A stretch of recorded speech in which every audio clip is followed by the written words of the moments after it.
If you're eyeing a Lexus GX 550, you probably love the updated styling, the luxury interior, and the off-road capabilities. I know I do, which is why I jumped on the opportunity to buy one when I did. But there's a big reason you might want to pump the brakes a little bit. Today, we're taking a dive into a serious engine-related recall affecting the GX 550 and what that means for you as an owner and as a potential buyer. What's going on, everyone? Welcome back. My name's Will. This is the With Me YouTube channel. Quick sales pitch like always. If you get to the end of this video, you enjoyed it, you found it helpful, you like this type of content, think about hitting that subscribe button down below. Totally free to subscribe, just sends you a little notification whenever I'm posting some new content out there. But if you don't want to subscribe, a like is always really appreciated as well. Now, with that out of the way, we can get into today's video. Today, we're taking a close look at the Lexus GX 550, the newly redesigned luxury off-roader that myself, along with many other people, have been very excited about. But there's a serious issue you need to know about before you go out there and buy one or continue driving the one you already own. This isn't some infotainment bug or squeaking brakes or hood flutter we're talking about here. This could potentially be a total engine failure. Very well could be that you have a ticking time bomb under the hood of your GX right now. So for 2024, Lexus ditched the whole V8 platform and they inherited the twin turbo V6, the 3.4 liter, the V35A that is found in the Tundra as well as the LX 600. They adopted that whole engine and started implementing that into the GX. And as of October of this year, 2025, the auto manufacturer, Lexus and Toyota, they expanded their recall of that engine to include the 2024 GX 550. So like I just said, this was already an active recall for the Tundras and for the LX 600. And now it's expanded onto the GX 550. And the whole reason why it expanded towards the GX was over concerns of engine manufacturing debris that was left inside the engine from the whole manufacturing process. So during the whole engine production, small metal machining fragments may not have been fully removed. So over time, these fragments can attach themselves to the main bearings inside the engine block. The main bearings, for lack of better, words here, basically allow the crankshaft inside the engine block to rotate. So when you're using your GX and the engine's under a heavy load, you're cruising at highway speeds, or if you're off-roading in a low gear and you're high in the RPMs, eventually those fragments, when they're attached to those bearings, they can cause excessive wear, they can cause bearing failure, and eventually, over time, it's just going to cause the full engine failure. Simply put, your GX can start having a real rough idle, can start running real rough, it can start stalling out, or in a worst case scenario, you could be driving along at highway speeds on a really busy highway and the engine could just completely crap out on you, leaving you stranded. That could be real sketchy and really dangerous. So who all is affected by this recall? So it's GX 550s that were built between May of 2023 and April of 2024. The LX 600s, those built between February of 2022 and April of 2024. And for the Toyota Tundras, it's vehicles built between November of 2021 and February of 2024.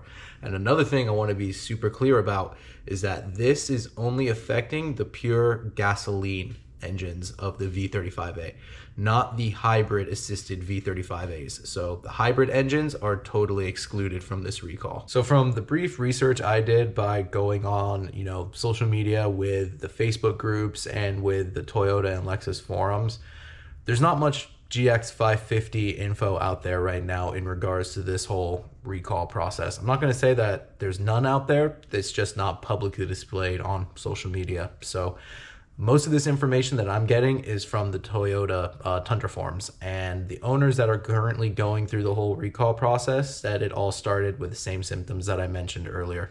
Failure to crank over and start the vehicle, really rough idling, engine knock, the vehicle just driving real trash. So those were kind of the tells to get their vehicle into the service center, and obviously that's what triggered them to start the whole recall process in general. So what is Toyota and Lexus doing about this whole thing? Obviously, this isn't a new recall. This is just a recall that is now extended into the GX 550. So this has already been an ongoing issue for a few years now, especially in the Tundras.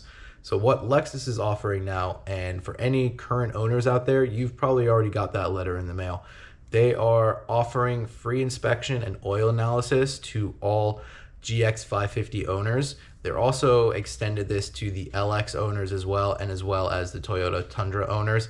And this goes even if you are beyond like your warranty at this point. So if you're out of warranty, they are still completely covering the cost of all inspections, oil analysis to make sure there's no metal fragments or anything like that in your oil. And in my personal opinion, that's the very least they can do, right? You don't, expect to have a bunch of reliability issues when you buy a Toyota or a Lexus. They're known for being reliable, right?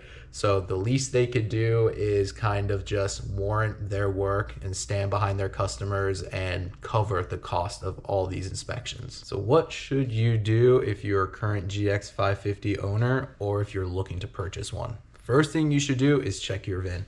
Go onto the National Highway Traffic Safety Administration website. You can type your VIN in there and it'll tell you if this VIN number is associated with the recall. Another thing you could do is go on to the Lexus and Toyota recall website, and you can do the same thing there. It'll tell you if your VIN number is associated with the recall. If you want to go one step further, and I wouldn't blame you if you did this, is I would reach out to your local dealership service department and let them know that, hey, there is an open recall for a vehicle that I currently own. I would really appreciate it as an owner if you guys would do the full engine inspection and the oil analysis to make sure that I don't have a compromised engine at this point. Being proactive and finding the evidence will save you a hell of a lot of time if you can diagnose and troubleshoot and figure out if your engine might be in that category that might be compromised, because obviously they're going to need to order a bunch of parts to remedy this issue, right? I wouldn't be totally shocked if we start seeing a lot of these engines be replaced in the very near future. Now, if you're on a wait list to get a brand new 2025 or 2026 GX 550, in my personal opinion, and take this with a grain of salt, I wouldn't sweat this all too much. This recall has only been extended to 2024 model years. They haven't mentioned anything about 2025 yet. I can't promise you that they're not going to mention them later on, but as of right now, there's no mention of it. So I think that they caught on to this and they probably adapted their whole engine manufacturing process, fingers crossed on that. But if you're on a wait list, you've been waiting a long time, I wouldn't let this be a massive deterrent. I would still stay on that wait list, get that GX. You've been waiting a hell of a long time for this truck. Trust me, you're gonna love it when you get it. So I wouldn't let this be a deterrent. But again, that's just my opinion. And to piggyback off of that, I'm just gonna throw my whole 2 cents out there, right? So I've had my GX now for 15 months and a little over 25,000 miles at this point. I'd be lying if I said it's been all rainbows and unicorns, right? I've definitely had my fair share of issues. I had the squeaking brake problem where the brakes needed to be replaced. I had the transmission issue, which was hell of annoying, took a really long time to remedy. But as of right now, after the last update, it's been perfectly fine. Knock on wood with that, right? I've also had the hood flutter issue, as well as like the little rear window visor that was also loose as well. My opinion, all of those things weren't like a deal breaker to me. Yeah, they were annoying, but I like to call them first world problems, right? As an owner, still love my GX. It's an awesome truck. It's honestly checks off a lot of the boxes for me when it comes to owning a vehicle. It's luxury on the interior, yet still has that exterior road presence that just looks aggressive, looks super cool, and you still get like that off-roader vibe. So that's totally checking like the boxes for personal preference. But as much as I downplay those issues, they are still annoying, right? And these things are a lot of money. So if you guys find those issues to be a little bit more annoying than I do, I totally understand that. But again, a potential engine failure, yeah, that's a big deal. I'm not vibing with that. I think this is honestly total BS. You don't buy a Toyota and a Lexus and think there's going to be a bunch of reliability issues, right? These vehicles are known in like the auto community and just in the car world as being the reliable vehicles. A Lexus and Toyota, there's jokes out there, right? That, oh, I hit like 500,000 miles. It's time to like change the brake in oil, right?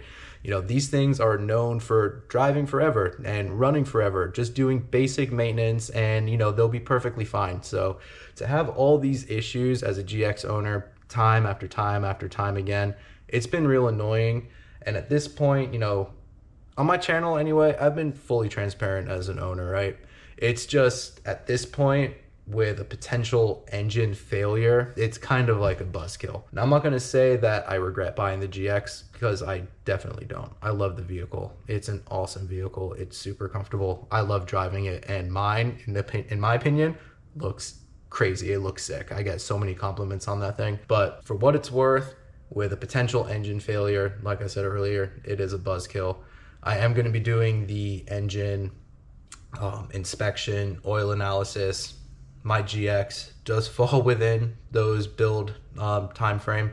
I was a very early built GX 550. I got it in September of last year, early September of last year. So I think I'm like right at the end of like that cutoff, right? So yeah, I gotta take it in now to the dealership, let them do their inspection, let them do their thing. I'm obviously gonna keep you guys updated with everything. And like I said, I'm fully transparent on my channel. I like to shed light to everyone out there. I like to share my experience, because if this helps even one prospective owner out there make a smart financial decision, I'm happy with that. And another thing I want to just bring up is, if you are a current owner out there, I want you to comment down below, start a conversation, and share your experiences, because you can help someone else out there. Just because I haven't, you know, faced a bunch of issues with my engine doesn't mean that they don't exist. So if you are one of those people out there watching right now that has had any issues in regards to their engine with their GX, and hell, even with their LX or their Tundra or anything, right, that has that V35A engine, comment down below. Let's start a conversation. Let's help someone else out there, right? So with all of that, I think I'm gonna wrap this video up now. Just wanted to share some information with you guys out there. Like I said, I like to be transparent. I like to pride myself in sharing as much GX 550 info out there, because there's not too many of us creators out there that are, you know, driving these things, and definitely not a lot of them that have owned them for over a year at this point. So like I said, let's start a conversation down below. If you have any questions for me, comment down below. I try my best to reply to everyone. I reply to like 99% of comments, unless you're just down there talking a bunch of shit. I don't deal with that. But yeah, guys, as always, really appreciate you guys tuning in. If you like this video, you like this type of content, you like the GX, you like the Ranger Raptor, you like the 1,000 horsepower Mustang that I have behind me, think about joining the fun and hitting that subscribe button, hit that like button, share the video, all that jazz. It really helps please the whole YouTube algorithm. My name's Will. This is the Wimmy YouTube channel, and I'll see you all in the next time. Later, everybody.